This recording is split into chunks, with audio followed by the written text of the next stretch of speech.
आज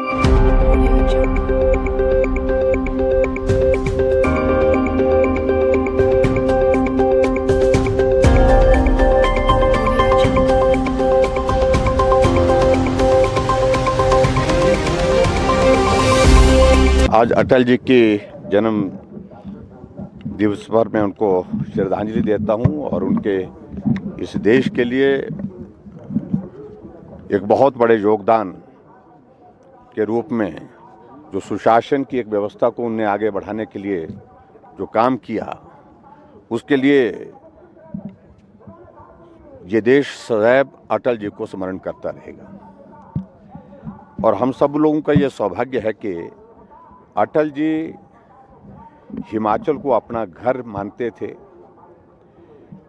प्रधानमंत्री रहते हुए व्यस्तताओं के दौर में भी वो समय निकाल करके हिमाचल मनाली में प्रीनी में अपने कुछ दिनों को बिताने के लिए आते थे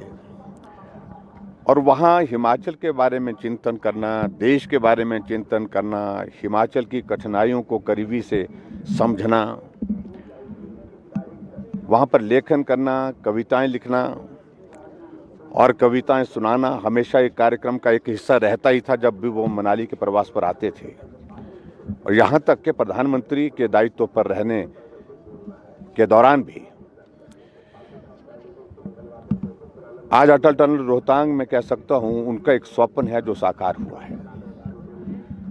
और एक नहीं अनेक ऐसी देन उनकी हिमाचल प्रदेश के लिए रही है जिनको हिमाचल कभी भूल नहीं सकता है। बतौर प्रधानमंत्री और अपने अटल जी के जो कार्यकाल का समय रहा है उसको भी अपना देश सदैव याद करता है। और जिस तरह से कारगिल के युद्ध में उनने पाकिस्तान को मुंह तोड़ जवाब दिया, बहुत बड़ा दबाव डालने की कोशिश हुई थी कि अमेरिका ने निमंत्रण दिया कि आप आइए, हम बैठ करके बातचीत करना चाहते हैं, पाकिस्तान भी बातचीत करना चाहता है। लेकिन अटल जी ने दो टूक होकर के अपनी बात कही कि मेरे देश की धरती पर आक्रमण हुआ है, जब तक मैं एक एक दुश्मन को यहाँ से मार करके गिरा करके उनको भगा करके जो है वो सफल नहीं होता, तब तक के लिए बात करने की कोई संभावना नहीं।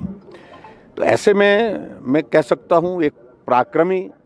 एक कवि के रूप में, एक कोमल हृदय के रूप में, एक संवेदनशील के रूप में और सुशासन की दृष्टि से जो उनका एक योगदान रहा है, मुझे लगता है कि ये देश क्या पूरा दुनिया में जो है वो उनका एक स्थान, एक सम्मान रहा है। उस दृष्टि से एक पहचान बनी और आज जन्म जयंती पर उनके हम श्रद्धा सुमन अर्पित करते हैं और हिमाचल प्रदेश के लिए और पूरे देश के लिए अटल जी के इस योगदान को स्मरण करते हुए सदैव यही कहते हैं, अटल जी आप जहाँ भी हो सुकून में हो, सुकून में रहें और ये देश, ये प्रदेश आपके किए हुए काम को कभी नहीं भूल सकता।